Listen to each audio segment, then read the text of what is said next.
எங்களுடைய புத்தகம் 84ஆம் அதிகாரம் 6ஆம் வசனத்துக்கு நேராக நம்முடைய கவனத்தை.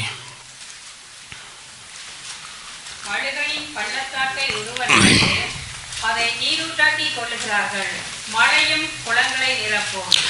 அழுகையின் பள்ளத்தாக்கை உருவ நடந்து நீரூற்றாக்கிக் கொள்ளுகிறார்கள், மலையும் குளங்களை நிரப்பும்.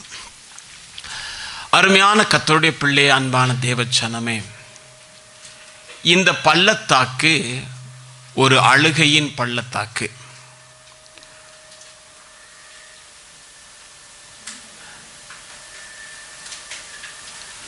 அழுகையின் பள்ளத்தாக்கு.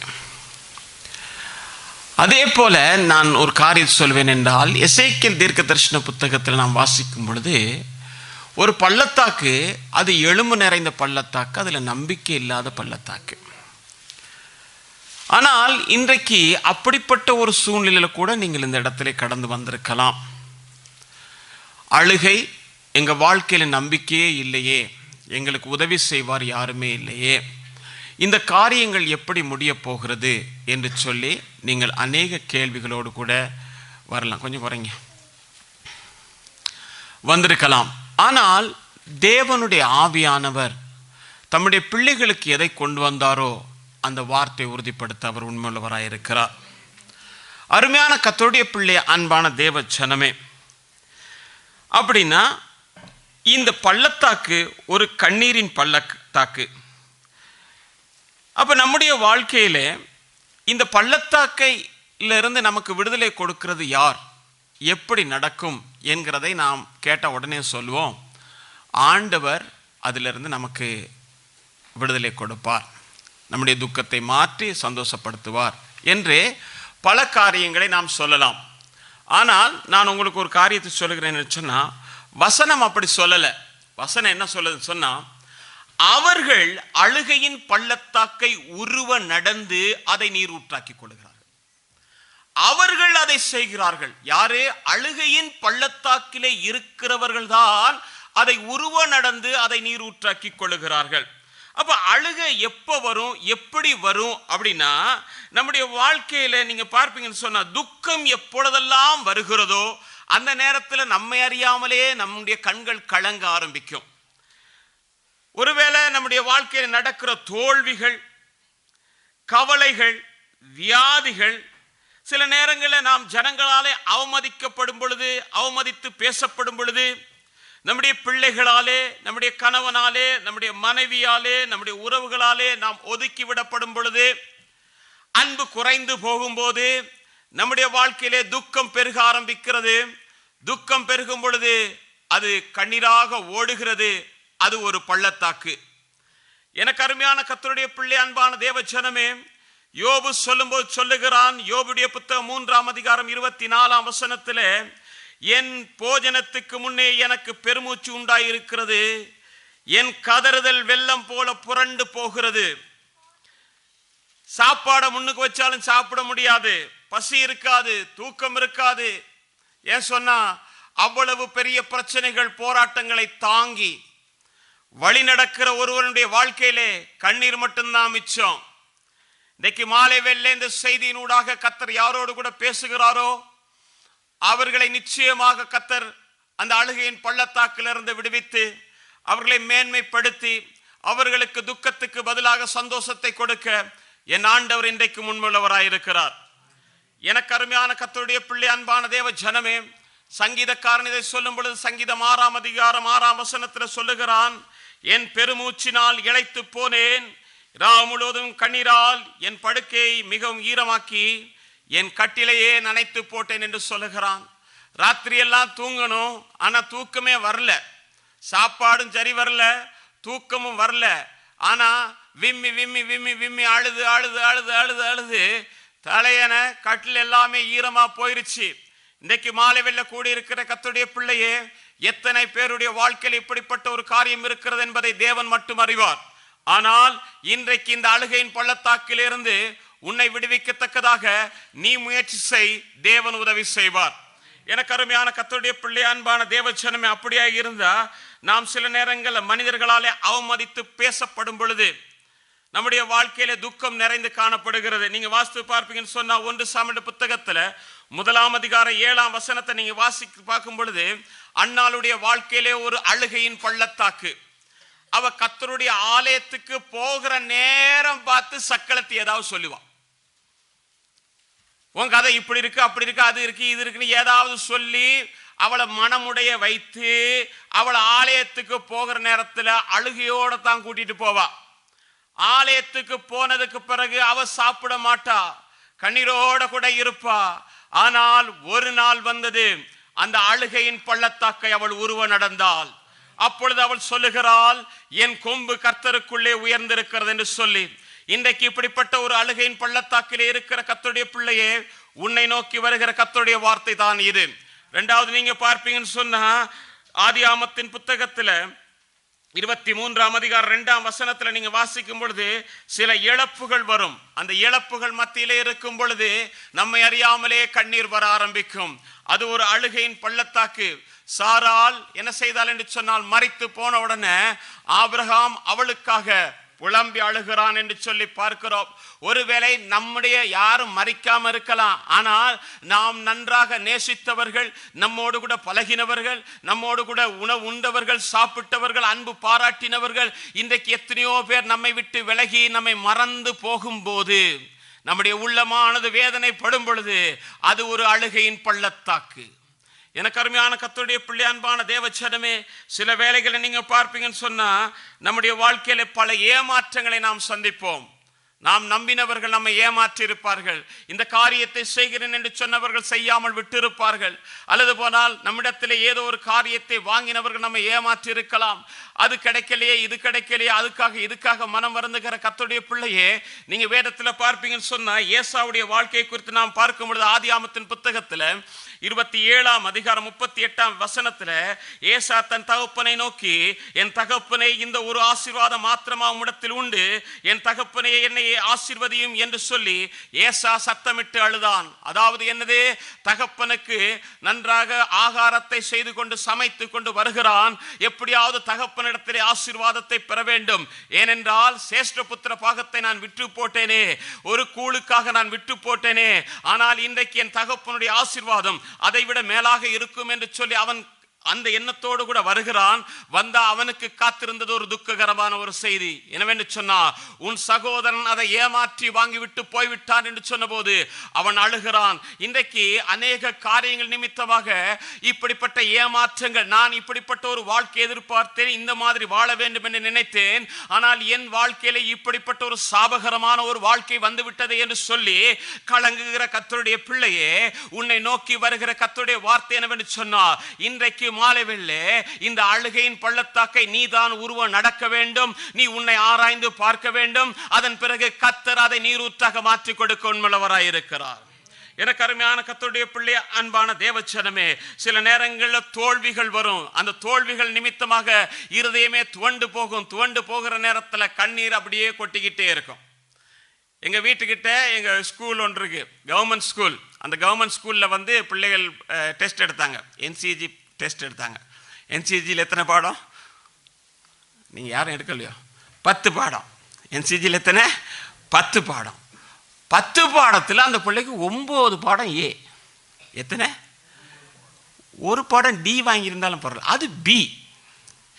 இது அழுகுது, ரோட்டெல்லாம் அழுகுது. அந்த 10மே D வாங்கினவங்க கூட ஒன்றும் கவலைப்படலை. ஆனா இந்த பிள்ளை அழுகுது. அந்த பிள்ளைக்கு அது தாங்க முடியாதபடிக்கு இருக்குது. ஏன்னா அது எதிர்பார்த்ததெல்லாம் 10 பாடமும் A வாங்கணும். முந்தி ABCD அப்படி வரும், அதுக்கு முதல்ல DCன்னு வருது. ஆனால் NCGயில் கொண்டாந்தாங்க ABCன்னு. அப்போ அது தாங்க முடியலை, ஏன்னா அது தோல்வியை கண்டுச்சு. இன்றைக்கு தோல்வி நிமித்தமாக துவண்டு போன கர்த்தருடைய பிள்ளையே, உன்னை நோக்கி வருகிற கர்த்தருடைய வார்த்தை என்ன தெரியுமா? இந்த அழுகையின் பள்ளத்திலிருந்து கர்த்தர் உன்னை விடுதலை செய்ய போறார். சில நேரங்களில் பாருங்க, இன்றைக்கு பாருங்க, சுனாமி வருகிறது, அல்லது போனால் பூமி அதிர்ச்சி வருகிறது. இந்த கிளிநொச்சியில் கூட நீங்கள் பார்த்தீங்கன்னா 60 கடைகள் எரிஞ்சு போச்சு தீயில. அப்படியே என்னது, உடுப்பு கடையெல்லாம் எரிஞ்சு போச்சு, பல கடையெல்லாம் எரிஞ்சு போச்சு. அவங்க வாழ்க்கை நீங்கள் பார்த்தீங்கன்னு சொன்னால், யுத்தத்துக்கு பிறகு எவ்வளவோ கஷ்டப்பட்டு கொஞ்சம் கொஞ்சமாக நஞ்சமாக சேர்த்து ஒரு கடையை போட்டு நிம்மதியாக உட்காரணும்னு இன்னும் வாங்கின கடன் கொடுத்துருக்க மாட்டான். அது கடையில் இவ்வளோ பெரிய ஒரு இது. அது ஒரு பள்ளத்தாக்கு, அழுகையின் பள்ளத்தாக்கு. இன்றைக்கு மாலவில கூடியிருக்கிற கர்த்தருடைய பிள்ளை, இப்படிப்பட்ட ஒரு பள்ளத்தாக்குக்குள்ள நீ இருக்கலாம். ஏன்னா ஒரு பணக்காரன் ஏழை ஆகிறது தாங்க முடியாது. ஒரு ஏழை பணக்காரனாகலாம், அது வேற விஷயம். ஆனா திடீர்னு ஒரு காரியத்தில் விழுந்து போனால் அவனுடைய மனம் தாங்க முடியாது. ஏனென்றால் அதுக்கு விட்டு கொடுக்கிறதுக்கு அவனால முடியாது. இன்றைக்கு ஏதோ ஒரு காரணத்து நிமித்தமாக தோல்வியை கண்டிருக்கிற கர்த்தருடைய பிள்ளையே, இன்றைக்கு கர்த்தர் உங்க வாழ்க்கையில் ஒரு அற்புதத்தை செய்வார் என்று நான் சொல்லுகிறேன். அது எப்படி வரும், எந்த மாதிரி வரும்னா, நீங்க தான் அதுக்கு முடிவு எடுக்கணும். நீங்க தான் அதை செய்யணும். கர்த்தர் எந்த இடத்துல உங்களோடு கூட பேசுகிறாரோ அந்த இடத்துல நீங்க ஒரு காரியத்தை செய்ய நீங்க ஒப்பு கொடுப்பீங்கன்னு சொன்னா, இந்த அழுகையின் பள்ளத்தை நீங்க நீரூட்டாக்கி கொள்வீங்க. இது சந்தோஷமான ஒரு இடமாக மாறும். நீங்க மறுபடியும் வாஸ்து பார்ப்பீங்கன்னு சொன்னா, சங்கீதம் 84:6 அதை உருவ நடந்து அதை நீரூட்டாக்கி கொண்டார்கள். நீங்கள் அந்த நீரூற்றை உருவ நடந்து அதை நீரூட்டாக்கி கொள்ள வேண்டும் என்கிறது கர்த்தருடைய விருப்பம். யார் இதை உருவ நடப்பார்கள்? அடுத்த கேள்வி, யாரு இதை உருவ நடப்பார்கள்? எல்லாரும் நடக்க முடியுமா? எல்லாரும் இதுல ஜெயம் பெற முடியுமா அப்படின்னு கேட்டா, 84ஆம் அதிகாரத்தில் 5ஆம் வசனம்,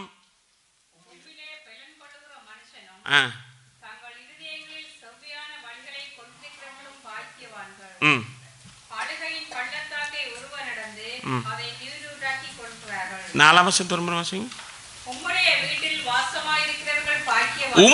வீட்டில் வாசமாயிருக்கிறவர்கள் பாக்கியவான்கள், அவர்கள் எப்போதும் உம்மை துதித்துக் கொண்டிருப்பார்கள். உம்மிலே பலன் கொள்ளுகிற மனுஷனும் தங்கள் இருதயங்களிலே செவ்வையான வழிகளை கொண்டிருக்கிறவர்களும். 7ஆம் வசனம், அவர்கள் பலத்தின் மேல் பலன் அடைந்து.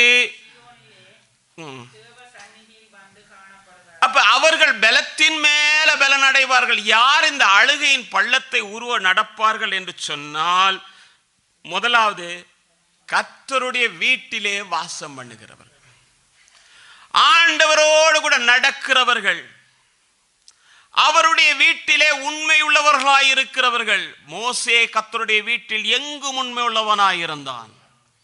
யோசுவா ஆசரிப்பு கூடாரத்தை விட்டு பிரியாதிருந்தான் என்று வேதம் சொல்லுகிறது. அடுத்தது, அவர்கள் அங்கே என்ன செய்வார்கள் என்று சொன்னால், ஏலிய போல தூங்க மாட்டாங்க. ஏலி என்ன செஞ்சா? விளக்கு அணைகிறதுக்கு முதல்ல தூங்கிட்டான். ஆனால் அவர்கள் எப்பொழுதும் உம்மை துதித்துக் கொண்டே இருப்பார்கள். கர்த்தரை துதிக்கிறவர்கள் தங்களுடைய அழுகையின் பள்ளத்தாக்கை உருவ நடந்து அதை நீரூற்றாக்கிக் கொள்ளுவார்கள். எனக்கு அருமையான கர்த்தருடைய பிள்ளையே, கர்த்தரிலே அடுத்தது பலன் கொள்ளுகிறவர்கள், கர்த்தருக்காய் காத்திருந்து பலன் கொள்ளுகிறவர்கள் மட்டும்தான் இதை உருவ நடந்து பலன் கொள்ள முடியும். அதுக்கப்புறம் என்னது? தங்கள் இருதயத்திலே செவ்வையான வழியை தேடுகிறவர்கள். தங்கள் இருதயத்திலே அக்கிரம நினைவு கொண்டிருக்கிறவர்கள் அல்ல, தங்கள் இருதயத்திலே செவ்வையான வழியை கொண்டிருக்கிறவர்கள் இந்த அழுகையின் பள்ளத்தாக்கை உருவ நடந்து அதை நீரூற்றாக்கிக் கொள்வார்கள். அவர்கள் கிறிஸ்துவிலே பலன் கொண்டவர்களாக காணப்படுவார்கள். எனக்கு அருமையான கர்த்தருடைய பிள்ளை, அன்பான தேவச்சனமே, இவர்கள் இந்த அழுகையின் பள்ளத்தாக்கை நீரூட்டாக்கிக் கொள்ள முடியும். காரணம், இவர்கள் தேவ பலத்தினாலே நிறைந்திருக்கிறார்கள். ஏனென்றால் வேதம் சொல்லும் போது சொல்லுகிறது, 2 கொரிந்தியர் புத்தகம் 10ஆம் அதிகாரம் 4ஆம் வசனத்தில் நாம் வாசிக்கும் பொழுது பார்க்கிறோம், எங்களுடைய போராயுதம் மாம்ச பலத்துக்குரியவர்களாய் இராமல் அரண்களை நிர்மூலமாக்குறதும் தேவ பலமாய் இருக்கிறது. அரண்களை நிர்மூலமாக்கத்தக்க தேவ பலனாய் இருக்கிறது. எனக்கு அருமையான கர்த்தருடைய பிள்ளை, அன்பான தேவச்சனமே, இன்றைக்கு தேவ பலத்தினாலே நிறைந்திருக்கிறவர்கள், தேவ வீட்டிலே வாசம் பண்ணுகிறவர்கள், கர்த்தரை ஓயாமல் துதிக்கிறவர்கள், கர்த்தராலே பலன் பெற்றவர்கள் மட்டும்தான் இந்த அழுகையின் பள்ளத்தாக்கை உருவ நடந்து அதை நீரூற்றாக்கிக் கொள்வார்கள். எனக்கு அருமையான கர்த்தருடைய பிள்ளை, அன்பான தேவச்சனமே, அப்ப இதை நீரூற்றாக்கி கொள்ளுகிறதற்காக சில பள்ளத்தாக்குகளை நான் உங்கள் மத்தியில வைக்க விரும்புகிறேன். 3 விதமான பள்ளத்தாக்கு. முதலாவது ஆகோரின் பள்ளத்தாக்கு. யாருடைய பள்ளத்தாக்கு?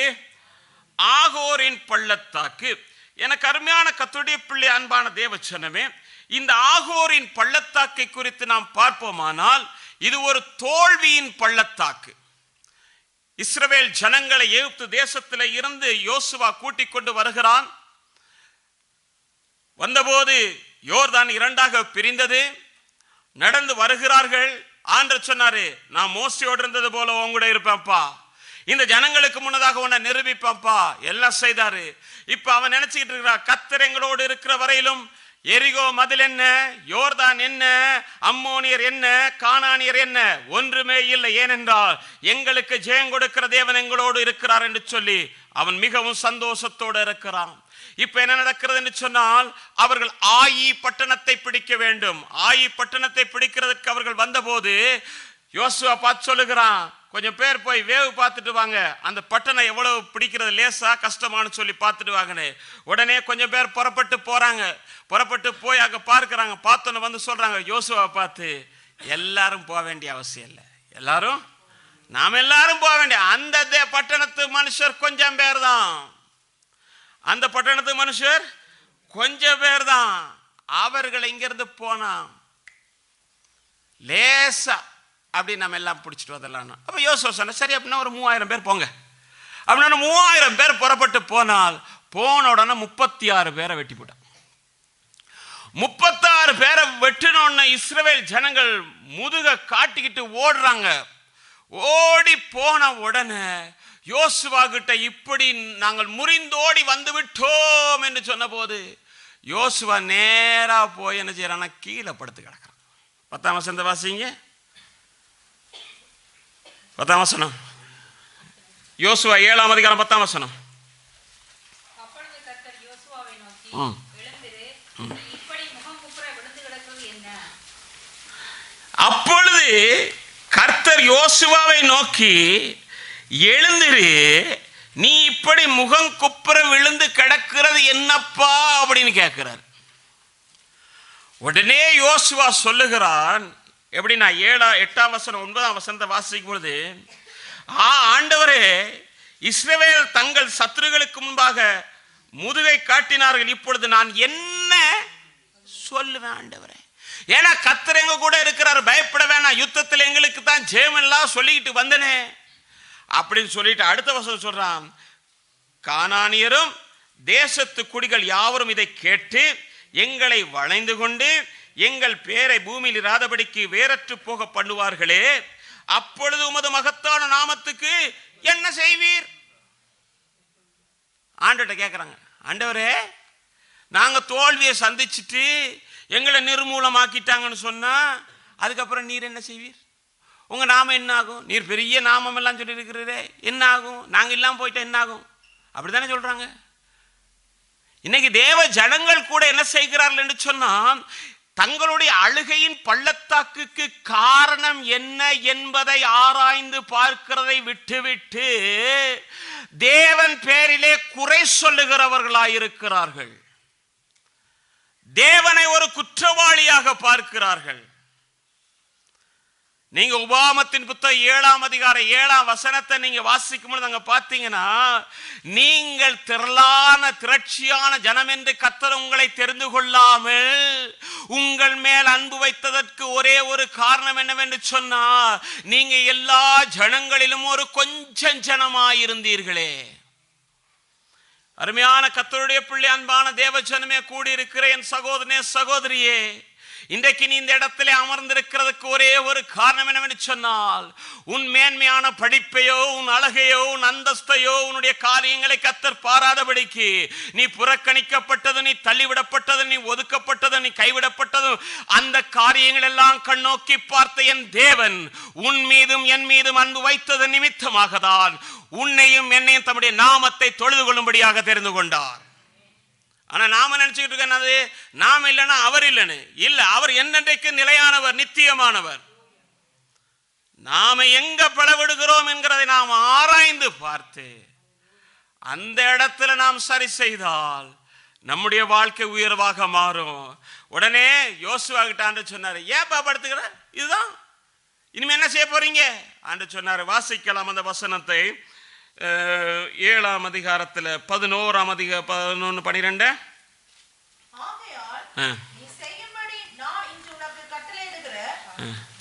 11 யோசு இஸ்ரவேலர் பாவம் செய்தார்கள். இஸ்ரவேலர் பாவம் செய்தார்கள். நான் அவர்களுக்கு கட்டளையிட்ட என் உடன்படிக்கையை நல்லா கவனிச்சுங்க. நான் அவர்களுக்கு கட்டளையிட்ட என் உடன்படிக்கையை மீறினார்கள். சாபத்தீடானதில் எடுத்துக்கொண்டு பாருங்க, மீறினால், கட்டளையை மீறினார்கள், உடன்படிக்கையை மீறினார்கள், சாபத்தீடானதை எடுத்துக்கொண்டதும், களவு செய்ததும், வஞ்சித்ததும், தங்கள் பண்டம் பாடிகளுக்குள்ளே வைத்ததும் உண்டே. பாருங்க, அப்ப என்னது? இவ்வளவு காரியத்தையும் செய்து ஆண்டவருடைய வசனத்தின்படி அவைகளை எரித்து போட்டிருக்கணும். ஆனா அதை முதலாவது என்னது? உடன்படிக்கையை மீறி, கட்டளை, அதாவது கற்பனையை மீறி, சாபத்தீடானதை எடுத்துக்கொண்டு, களவு செய்து, வஞ்சித்து, ஒளித்து வைத்தான். இவ்வளவு செய்து அதுதான் தோல்விக்கு காரணம் என்று யோசுவா அறியாததினாலே தேவன் மேலே குற்றம் சொன்னான். இன்றைக்கு தேவ ஜனமே, தேவனுக்கு விரோதமாக பாவம் செய்துவிட்டு தேவன் நம்மை ஒப்பு கொடுக்கும் பொழுது, நாம் அழுகையின் பள்ளத்தாக்கிலே இருந்து தேவனுக்கு முறையிடும் பொழுது, தேவனை குற்றவாளிகளாக அல்ல, என்னுடைய பாவத்தை நான் உணரத்தக்கதான ஒரு மாலை வேளையாக இந்த பள்ளத்தாக்கிலே நிற்பேனே, ஆனால் நிச்சயமாக எனக்கு ஒரு ஜெயம் உண்டு. எனக்கு அருமையான கர்த்தருடைய பிள்ளை, அடுத்த வசனத்தை நாம் வாசிக்கும் பொழுது பார்க்கிறோம், ஆதலால் இஸ்ரவேல் புத்திரர் தங்கள் சத்துருக்களுக்கு முன்பதாக நிற்க கூடாமல் தங்கள் சத்துருக்களுக்கு முன்பதாக முதுகை காட்டினார்கள். அவர்கள் சாபத்தீடானார்கள். நீங்கள் சாபத்தீடானதை உங்கள் நடுவிலிருந்து நிக்கிரகம் பண்ணாவிட்டால் இனி நான் ஒரு நாள் உங்க கூட இருக்க மாட்டேன். ஏன் நாமத்தை குறித்து நீ கவலைப்படாத. உன்னை ரட்சித்தது, உன்னை ஞானஸ்நானம் கொடுத்த, பரிசுத்த ஆவியின் அபிஷேகத்தில் நிரப்புறது, உன்னை குறித்து நீ கவலைப்படாத. உன் நடுவிலே இருக்கிற சாபத்தீடானவைகளை நீ ஒழித்தே ஆக வேண்டும். உன் பாவத்துக்காக நீ மனஸ்தாபப்பட்டுத்தான் ஆக வேண்டும். எனக்கு அருமையான கர்த்தருடைய பிள்ளை, அன்பான தேவச்சனமே, இப்ப யோசுவா என்ன செய்கிறான்னு சொன்ன, அதிகாலமே எழும்பினான். அதிகாலமே எழும்பி வாங்க, கோத்திரம் கோத்திரமா வாங்க, முன்னால நடக்க சொல்லிட்டு அதுக்கு பிறகு குடும்பம் குடும்பமாக வாங்க. குடும்பம் குடும்பமாக வரும் பொழுது ஒரு குடும்பத்தை பார்த்து ஒவ்வொருவரா நடங்க அப்படின்னு பொழுது ஆகான் அதிலே அகப்பட்டு கொண்டான். ஆகான பார்த்து யோசுவா சொல்லுகிறான், எப்படின்னு சொன்னா, மகனே நீ இப்ப என்ன செய், இப்பொழுது நீ இஸ்ரவேலின் தேவனை நீ கொஞ்ச நேரம் மகிமைப்படுத்தப்பா. கர்த்தரை நீ மகிமைப்படுத்து. கர்த்தர் உனக்கு வெளிப்படுத்த உண்மையுள்ளவராய் இருக்கிறார். நீ ஒருவேளை மறந்திருக்கலாம். நீ ஒளித்து வைத்தவைகள் என்ன என்று சொல்லி உனக்கு தெரியாமல் இருக்கலாம். ஆனா நீ இப்ப கொஞ்ச நேரம் கர்த்தரை மகிமைப்படுத்து. அவன் கர்த்தரை மகிமைப்படுத்தின உடனே அவன் சொல்லுகிற அந்த வசந்த வாசிங்க, நான் பாவம் செய்தேன் என்று சொல்றேன். அந்த வசந்த வாசிங்க, வசனம் சொல்லுங்க, 20ஆம் வசனம்.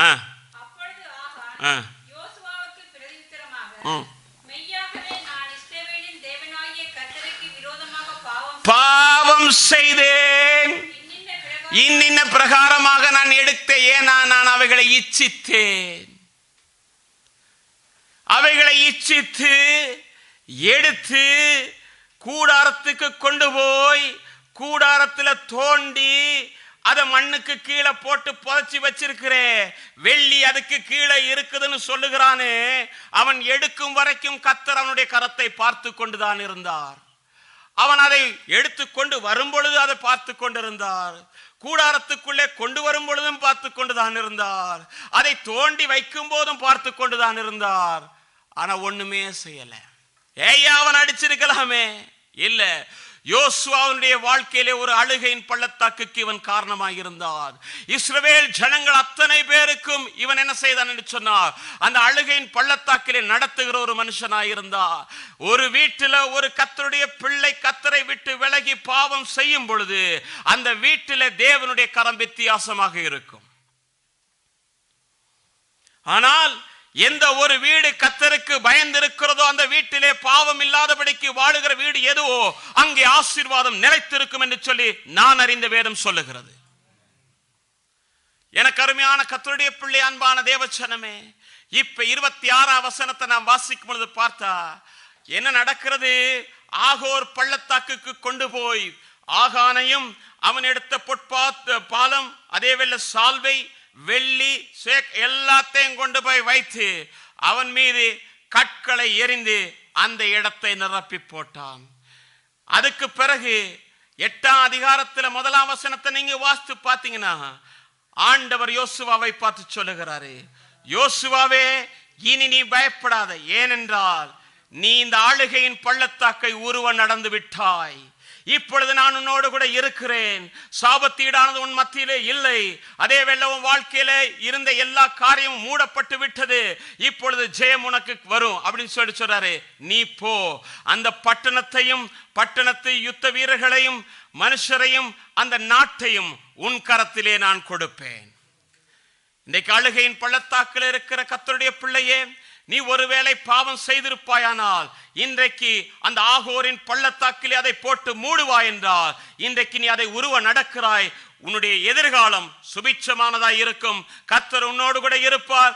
வெற்றி நிச்சயமாய் இருக்கும். ஆகோரின் பள்ளத்தாக்கு முதலாவது நமக்கு ஜெயத்தை கொடுக்க வேண்டுமானால் அதை உருவ நடக்கிறதுக்கு தேவ சத்தத்துக்கு கீழ்ப்படியணும். பாவம் இன்னதென்று கர்த்தர் நமக்கு உணர்த்தும் போது அந்த பாவத்துக்கு உடனே மனஸ்தாபப்படுவோம் என்றால் நம்மை விட இந்த உலகத்தில் பாக்கியசாலிகள் யாருமே இருக்க முடியாது. எனக்கு அருமையான கர்த்தருடைய பிள்ளை, அன்பான தேவச்சனமே, அடுத்ததாக நாம் பார்ப்போம் என்று சொன்னால் ஒரு பள்ளத்தாக்கு, அது ஏலே பள்ளத்தாக்கு. அந்த பள்ளத்தாக்கு பெலிஸ்தியன் குடியிருக்கிற பள்ளத்தாக்கு. அந்த பள்ளத்தாக்கு எப்படி என்று சொன்னால் மாம்ச பலனையும் தற்பெருமையும் கொண்ட ஒரு பள்ளத்தாக்காய் இருக்கிறது. வாசிக்கலாம். 1 சாமுவேலுடைய புத்தகம் 21ஆம் அதிகாரம் 3ஆம் வசனம். இப்போது உம்முடைய கையில் இருக்கிறது என்ன? 3ஆம் வசனம். இப்போது உம்முடைய கையில் இருக்கிறது என்ன? 5 அப்பமாகிலும் என்ன? 1 சாமுவேலா 21ஆம் அதிகாரமா? வாசிங்க. 9 வாசிங்க. 9 மன்னிக்கிறேன். அதற்கு ஆசாரியன், நீர் ஏலே பள்ளத்தாக்கிலே கொன்ற பெலிஸ்தனாகிய, அதற்கு ஆசாரியன், நீர் ஏலே பள்ளத்தாக்கிலே கொன்ற பெலிஸ்தியனாகிய கோலியாத்தின் பட்டயம் இதோ ஏபோத்துக்கு பின்னாக புறவையிலே சுருட்டி வைத்திருக்கிறது. அதை நீர் எடுக்க மனதானால் எடுத்துக்கொண்டு போம். அதுவே அல்லாமல் வேறொன்றும் இங்கே இல்லை என்றான். சரி, இங்கே நீங்க பார்த்தீங்கன்னா ஏலே பள்ளத்தாக்கு. ஏலே பள்ளத்தாக்கிலே ஒரு மனிதன் நிற்கிறான். அவனுடைய பெயர் கோலியாத். இவன் யாரு? கோலியாத் தான். இவன் யாரு? ஒரு பெலிஸ்தியன். யாரு?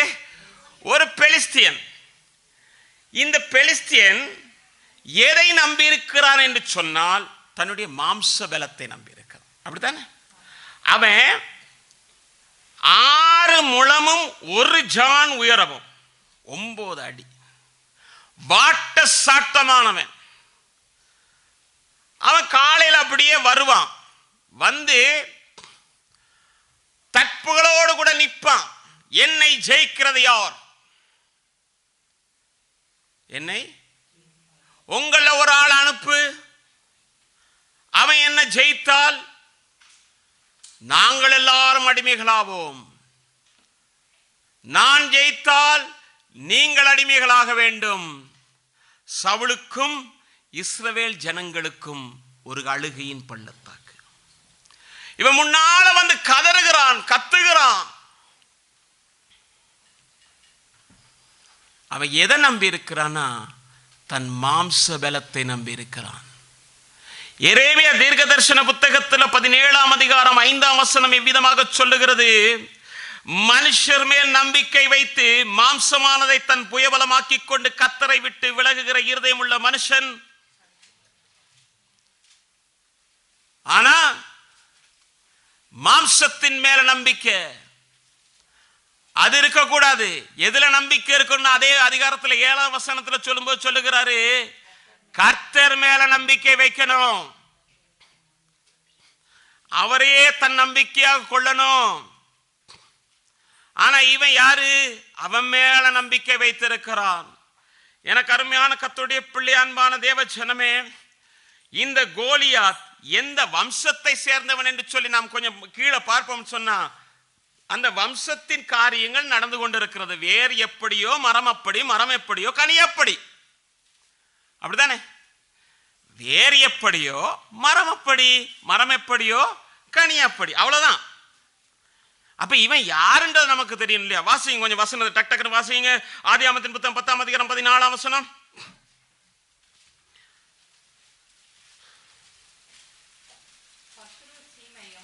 பெலிஸ்தரின் சந்ததிக்கு தலைவனாகிய கல்லூஈமையும் கப்தொரீமையும் பெற்றான். அப்ப பெலிஸ்தியரின் சந்ததியை நாம் பார்க்கிறோம். இது யாருடைய சந்ததி அப்படின்னு இன்னும் கொஞ்சம் நாம் பார்ப்போம்னா 8ஆம் வசனத்தை வாசிங்களே. கூஸ் நிம்ரோதை பெற்றான், இவன் பூமியிலே பராக்கிரமசாலியா இருந்தான். அப்ப இவன் யாருடைய சந்ததி? நிம்ரோதுடைய சந்ததி. யார் இந்த நிம்ரோத்? யாரு இந்த நிம்ரோத் அப்படின்னா 10ஆம் வசனத்துல பாத்தீங்கன்னா, சீனேர் தேசத்தில் உள்ள பாபேலை கட்டி அந்த அந்த அந்த இடத்துல அவன் ஆண்டான் என்று சொல்லி பார்க்கலாம். வாசிங்க. சினேயார் தேசத்தில் உள்ள பாபேல், ஏரேக், அக்காத், கல்னே என்னும் இடங்கள் அவன் ஆண்ட ராஜ்யத்துக்கு ஆதி ஸ்தானங்கள். அப்ப இவன் யார் அப்படின்னு சொன்னா, இவன் எதை ஆண்டு இருக்கிறான்? பாபேல். சீனேர் தேசத்தில் இருக்கிற பாபேல். இந்த பாபேலை குறித்து நாம் அறிந்திருக்கிறோம்.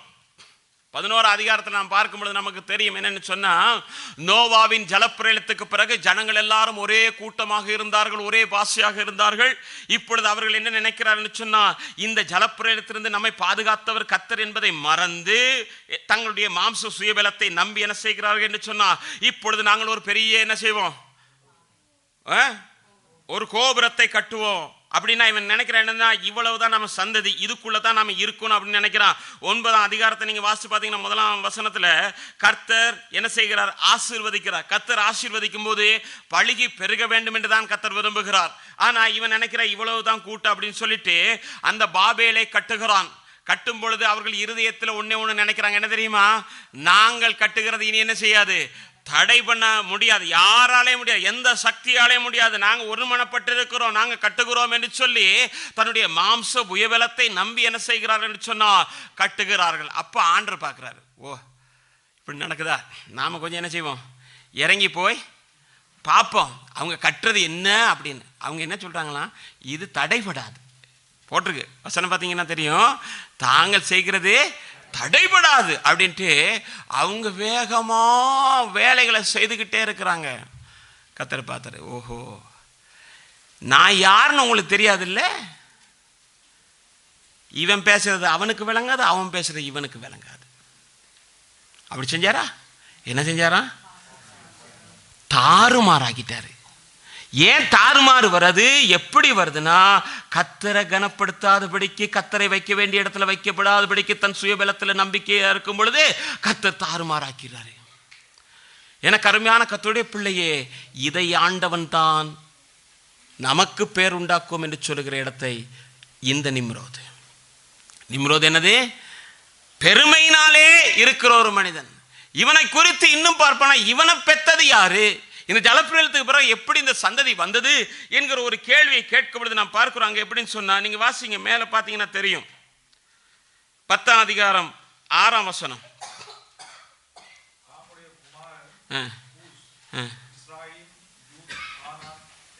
சரி, காமுடைய குமாரர் யாரு? கூஸ். இந்த சந்ததியில வந்தவன் தான் நிம்ரோது.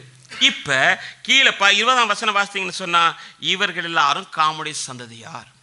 ஆனா இவர்கள் யாரை மகிமைப்படுத்தணும், யாரை மேன்மைப்படுத்திருக்கணும்னா கர்த்தரை மட்டும்தான் மேன்மைப்படுத்திருக்கணும். அதான் எரேமியா தீர்க்கதரிசன புத்தகத்தில் 9ஆம் அதிகாரம் 24ஆம் வசனத்துல நீங்க வாசித்து பார்த்தீங்கன்னா, மேன்மை பாராட்டுகிறன் பூமியிலே கிருபையை நியாயத்தையும் நீதியும் செய்கிற கர்த்தர் நான் என்று என்னை அறிந்து உணர்ந்திருக்கிறதை குறித்தே மேன்மை பாராட்ட கடவன் என்று கர்த்தர் சொல்லுகிறார். அப்ப யாருக்கு பேரும் புகழை எப்ப சேர்க்கணும்னு சொன்னா, கர்த்தருக்கு மட்டும்தான் பேரும் புகழும். இன்னைக்கு நீங்க என்ன சம்பாரிச்சு என்னதான் கொடி கட்டி பறந்தாலும் கூட அது உங்க திறமையினால வந்தது அல்ல, அது கர்த்தரால் வந்தது என்று நீங்க சொல்லணும். இதைத்தான் 7ஆம் அதிகாரம் உபாகமத்தின் புத்தகத்தில் கூட நான் வாசிக்க போறோம். என் கை பலன் என் கை திறனினாலே இவைகள் உண்டானது என்று நீ சொல்லாமல் இருக்க ஜாக்கிரதையாய் இருக்க வேண்டும் என்று அன்றைக்கே கர்த்தர் கட்டளை கொடுத்தார். எங்களுக்கு கிடைச்சது வீடா இருக்கலாம், வேலையா இருக்கலாம், பிள்ளைகளா இருக்கலாம், அந்த வசதி இந்த வசதி எந்த வசதியா இருந்தாலும் நமக்கு கொடுத்த நம்முடைய ஆண்டவராய் இயேசு கிறிஸ்துவே. எனக்கு அருமையான கர்த்தருடைய பிள்ளை, அன்பான தேவச்சனமே, அப்ப இவங்க யாரு? காமுடைய சந்ததி. காம் யார் அப்படின்னா நோவாவுடைய பிள்ளைகள். சேம் காம் யாப்பேத் என்று சொல்லி பார்க்கிறோம். இந்த காமை குறித்து நமக்கு தெரியும், அது வேணாம். ஆனால் இந்த சந்ததி சபிக்கப்பட்ட ஒரு சந்ததி. அந்த வகையில வந்தவன் தான் இந்த பெலிஸ்தியன்.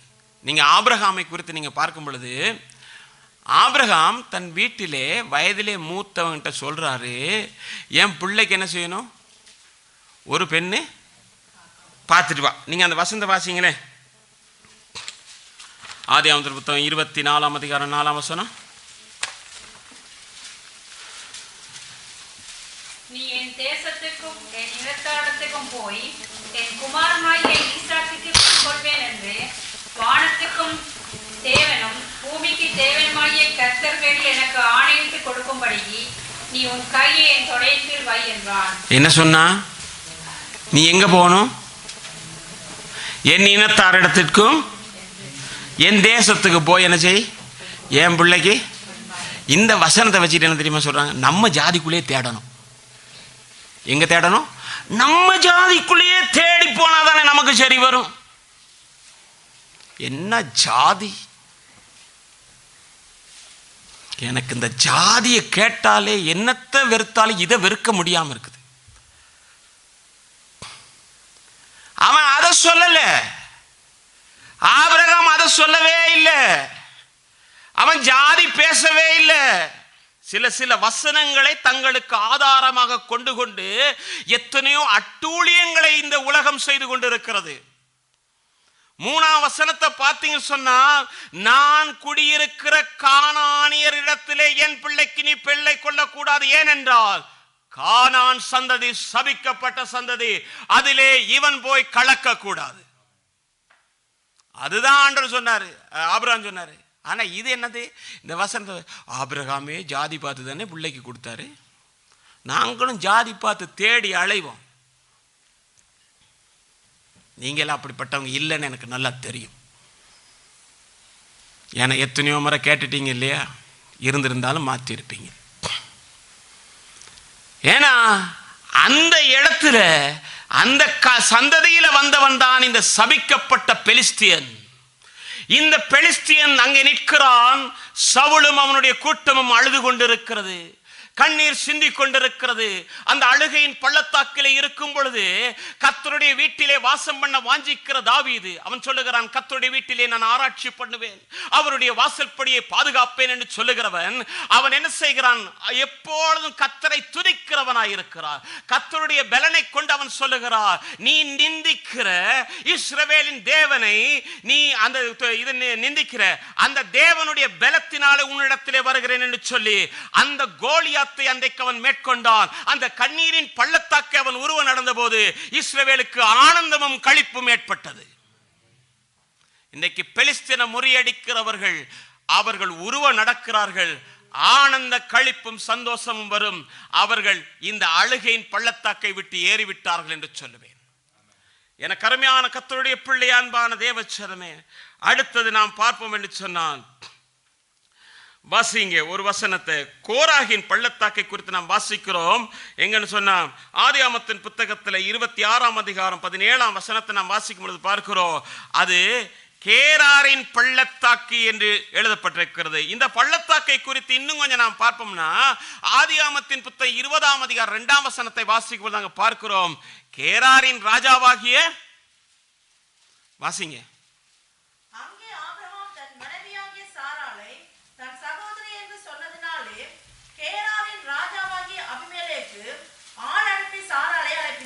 இங்கே பார்த்தீங்கன்னா அப்ப இவன் யாரு? இந்த ராஜா யாரு? யாரு? பெலிஸ்தியன் கதை முடிஞ்சு. இப்ப கேராரின் ராஜான்றதுல போவோம். அப்படித்தானே இருக்கு. ராஜா யார் இவன்? அபிமெலேக்கு. ஒரு நாள் அங்கேருந்து புறப்பட்டு வந்ததுக்கு பிறகு ஆபிரகாம் பொஞ்சாதி கூட வர்றாரு. பார்த்தா ரொம்ப அழகா இருக்கிறா. ஆபிரகாம் பார்த்து சொல்றாரு, நீ என்ன செய்யணும்? என்ன சகோதரன் சொல்லு, இல்லாட்டி போனால் இந்த இடத்துல ஒன்று என்ன செஞ்சிருவானுவன்? என்ன கொன்றுவானுவன். ஆனால் ஆபிரகாம் பொய் சொல்லலை. பொய் சொன்னாரா? இல்லை, பொய் சொல்லலை. அவர் உண்மையை தான் சொன்னார். நான் பிற சொல்லுவேன். உடனே இவன் ஆள் கூட்டு அனுப்பிட்டான். ஆபிரகாமுக்கு பலன் இல்லை. ஆபிரகாம் இருந்திருந்தா இதை சொல்லியே இருக்க மாட்டானே. அவன் தன்னை பலப்படுத்துகிறான். எங்கே பலப்படுத்துகிறான்னா கர்த்தர் இடத்துல பலப்படுத்திட்டு இருக்கான்.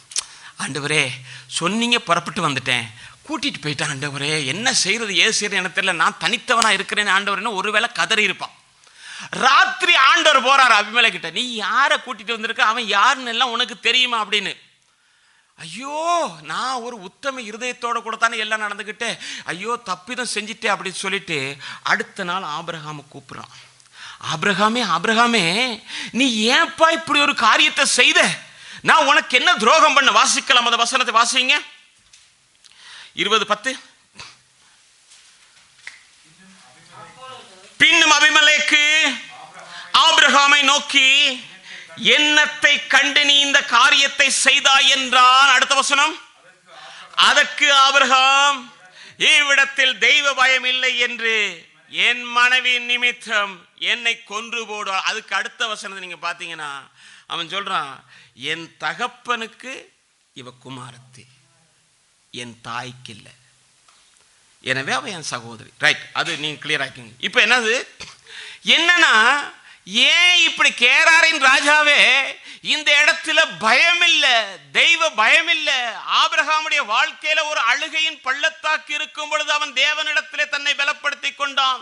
தெய்வ பயம் இல்லாதவர்கள் மத்தியிலே அவன் இருக்கும் பொழுது தன்னை பலப்படுத்தி கொண்டான். எனக்கு அருமையான கர்த்தருடைய பிள்ளை, அன்பான தேவச்சனமே, தெய்வ பயம் ஒரு கர்த்தருடைய பிள்ளைக்கு நிச்சயமாக இருக்கணும். இன்னைக்கு தெய்வ பயம்னா என்ன விலைன்னு கேட்கிற அளவுக்கு வந்துருச்சு. கடமைக்காக ஒரு ஆராதனை, கடமைக்காக ஒரு வேத வாசிப்பு, கடமைக்காக கர்த்தரை துதிக்கிறது என்கிறது இல்லாதபடிக்கு தெய்வ பயத்தோடு கூட, பயத்தோடும் நடுக்கத்தோடும் கூட கர்த்தரை ஆராதிக்க வேண்டும். எனக்கு அருமையான கர்த்தருடைய பிள்ளை, அன்பான தேவச்சனமே, தெய்வ பயம் இல்லாமல் நடந்து கொண்டார்கள். நீங்க வாஸ்து பார்ப்பீங்க. நான் வேதத்தில் ஒரு அருமையான சம்பவத்தை நாம் பார்க்கலாம்.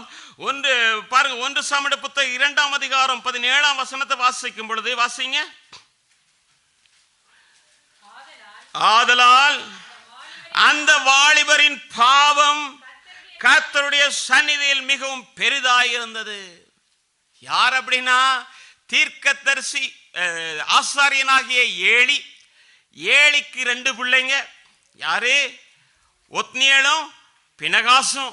2 பேரும் ஆசாரியர்கள் தான். இவர்கள் கர்த்தருக்கென்று ஊழியம் செய்கிறார்கள். எப்படிப்பட்ட ஊழியம் என்று சொன்னால், பலி செலுத்துகிறதற்காக காணிக்கையை எடுத்துக்கொண்டு வருவார்கள். இஸ்ரவேல் ஜனங்கள் வரும் பொழுது ஈட்டி எடுத்து குத்தி கொப்பரையிலோ சட்டியிலோ இருக்கிற இறைச்ச முதலாவது எடுப்பான். கொழுப்பை தகனிக்கும் போது சொல்லுவான், கொழுப்பை எங்களுக்கு தாங்க அப்படின்னுமா. அப்ப இஸ்ரவேல் ஜனங்கள் சொல்லுவாங்க, என்ன தெரியுமா, ஆண்டவருக்கு செலுத்திட்டு மிச்சத்தை நீங்க எடுத்துக்கங்க, தாழ்மையா சொல்லுவாங்க. உடனே என்ன சொல்லுவான், அதெல்லாம் இங்க நீ தரலாட்டு பண்ண நாங்களே எடுத்துக்கோம். தைரியம். என்ன தைரியம் அப்படின்னா, இந்த பிரசங்க புத்தகம் 8ஆம் அதிகாரம் 11ஆம் வசனம் வாசிங்க. வாசிங்க. துர்க்கிரியைகளுக்கு தண்டனை சீக்கிரத்திலே வராததினாலே மனுபுத்திரரின் இருதயம் பொல்லாப்பை செய்ய அவர்களுக்குள்ளே துணிகரம் கொண்டிருக்கிறது. எப்படி இஸ்ரவேல் ஜனங்கள் வந்து காணிக்கை செலுத்த நினைக்கும் போது அந்த காணிக்கை அப்படியே பறிச்சு எடுத்துருவாங்க. இஸ்ரவேல் ஜனங்கள் இப்ப காணிக்கை செலுத்துகிறது அருவருப்பாய் போய்விட்டு. அப்படித்தானே இருக்கு. இவங்களால இஸ்ரவேல் ஜனங்களுக்கு வந்து தேவனுக்கு பலி செலுத்துகிறது, காணிக்கை செலுத்துறது அருவருப்பா போயிடுச்சு. இருக்கா அப்படி?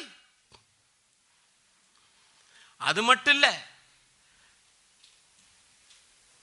அங்க வர்ற ஸ்திரீகளோடு கூட இவனும் சயனிப்பானு. ஒரு தெய்வ பயமே கிடையாது. இஸ்ரவேல் ஜனங்கள் இப்ப யோசிக்கிறாங்க, எதுக்காக நாம் சீலையில இருக்கிற ஆலயத்துக்கு போகணும், அங்க ஏன் காணிக்க செலுத்தணும், இது நம்ம அங்க போயிட்டு வந்தாலே நமக்கு வேதனை தானே, அப்படித்தான் நினைக்கிறாங்க. புதிய ஏற்பாட்டில் கொஞ்சம் அப்படி திருப்பி பார்த்தனாக்கும், இன்னைக்கு அந்த காலை என்ன, உதடுகளின் காலையாகிய சோஸ்திர பலி. சோஸ்திர பலியை கர்த்தருக்குன்னு செலுத்துகிறதுக்கு ஒருத்தன் வர்றான்னு சொன்னா அவன் இன்னொருத்தனால இடையூறு பட்டு, நாம் எல்லாரும் ஆசாரியர்கள் அல்லவா, அப்படித்தானே வேதம் சொல்லுகிறது. புதிய ஏற்பாட்டு காலத்துல நாம் எல்லாரும் ஆசாரியர்கள், அப்படி ரத்தத்தினாலே கழுவப்பட்டு ஆசாரியர்களாக்கப்பட்டிருக்கோம். ஆசாரியர் அப்படியா? அப்ப அவன் வந்து என்ன கிறிஸ்தவோ, இதுல என்ன இருக்கு, என்ன மாற்றம் இருக்கு, எல்லாம் ஒண்ணுதானே, இதுவும் குப்பத்தானே என்று சொல்லி அவன் ஒருவன் விலகி போவானே. ஆனால் ஒத்னியேலும் பினகாசும் செய்தது போல இருக்கும் என்று நான் நினைக்கிறேன். அதான் சொல்லல, விளங்கலையா? விளங்கலையா? விளங்காட்டி சொல்றேன், இன்னொருக்கா சொல்றேன், அழகா விளங்கிருச்சு. ஒருவன் இடறி தேவனை ஆராதிக்க விடாதபடிக்கு ஒரு கர்த்தருடைய பிள்ளை இருப்பானே ஆனால், அவன் ரட்சிப்புக்கு தடையாய் இருப்பானே ஆனால், அவன் செய்கிறதும் இந்த ஒத்னியேல் பினகாஸ் செய்தது போல தெய்வ பயமற்ற ஒரு காரியத்தை செய்கிறான்.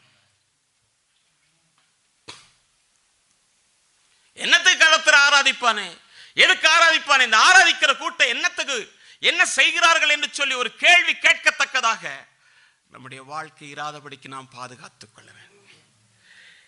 இது எல்லாத்தையும் யாரு பார்த்துக்கிட்டு இருக்கான்னு சொன்னா, ஏழி பார்த்துக்கிட்டு இருக்கான். ஏழி பார்த்துக்கிட்டு இருக்கும்போது ஆண்டவர் ஏலியை போய் சந்திக்கிறார். சந்திச்சு ஒரு வசனத்தை கேட்கிறாரு பாருங்க, வாசிங்க.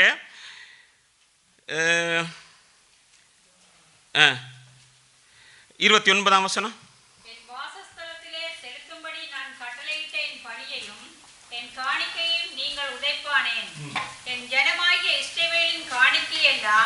பிரதானமானவைகளை கொண்டு உங்களை கொழுக்க பண்ணும்படிக்கு என்னை பார்க்கிலும் உன் குமாரனை மதிப்பானே. நீ என்னை பார்க்கிலும் உன் குமாரனை மதிப்பானே. அப்ப கொழுப்புல யாரெல்லாம் சாப்பிட்டுருக்கா? யார் சாப்பிட்டுருக்கா? பினகாஸ் ஒத்னியேல் பத்தாவதுக்கு ஏழியும் சாமி இல்லை, ஏழியும் சாப்பிட்டுருக்காரு. அன்னு சொல்றாரு, சாப்பிட்டு விட்டு கொழுத்து நல்லா இருக்கிறீங்க, நான் உன்னை ஆசாரியனா தெரிந்து கொண்டனே, ஆனா நீ என்ன விட உன் குமாரரை கனப்படுத்திட்டு இருக்கிற. அவர்கள் பிழை செய்த போது நீ அவர்களை கனப்படுத்தி கொண்டிருக்கிறாய். அப்படிதானே? அப்படியா?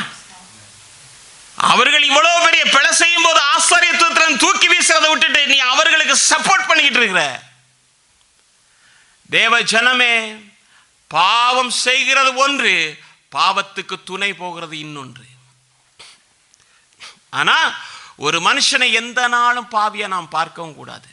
நான் கர்த்தருடைய பந்தி கொடுக்கும் பொழுது நான் சொல்லுகிறது என்னவென்று சொன்னால், தன்னைத்தானே சோதித்து அறிந்து நீங்க பங்கெடுங்க. ஒரு குடிச்சிட்டு வந்தவங்க இருந்தான், அவனுக்கு நான் கொடுத்தேன். ஏன் தெரியுமா? அவன் கேட்கறான், தானு நான் கொடுத்துட்டேன். ஏன் தெரியுமா? எனக்கு நிப்பாட்ட முடியும், உனக்கு இப்ப இல்லை, நீ மனம் திரும்பி ஒழுங்காவா அப்படின்னு இல்லை. அவன் சொல்லலாம், நான் ஒப்பு கொடுத்துட்டேன், ஆண்டோட சரி செய்துட்டேன் அப்படின்னு சொன்னா எனக்கு அந்த ரத்த பழிக்கும் இல்லை. ஏன்னா அதுக்கு முதல்ல நான் எல்லாம் அறிவிச்சிருக்கேன். நீயாச்சு கர்த்தராச்சுப்பா அப்படின்ட்டு தாராளமா கொடுத்தேன். ஏன் தெரியுமா? அவனை நியாயம் தீர்க்க என்னால முடியாது. ஆனா ஏழி பார்த்துக்கிட்டே இருந்தான், ஆண்டவரும் பார்த்துக்கிட்டே இருந்தாரு. என்ன நடந்தது அப்படின்னா, 1 சாமுவேல் புத்தகம் 4ஆம் அதிகாரம் 18ஆம் வசனத்தை நீங்க வாசித்து பார்க்கும்போது அங்க பாத்தீங்கன்னா, வாசிங்க. பெட்டியை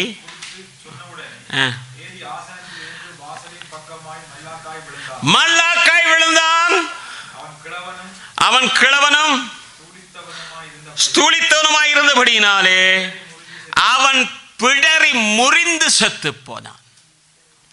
அவர் என்ன செய்வாரு? ஆசனத்தை போட்டுக்கிட்டு உட்கார்ந்து வாசல்ல இருப்பாரு.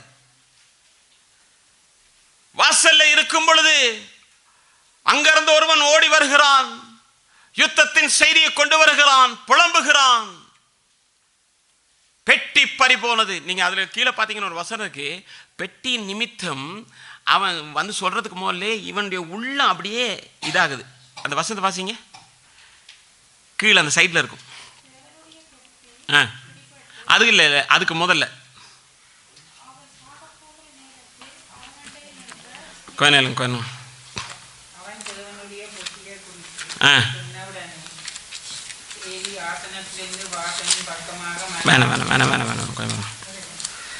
13ஆம் வசனம்.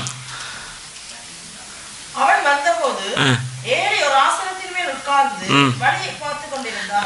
வழியை பார்த்து கொண்டிருந்தான். தேவனுடைய பெட்டிக்காக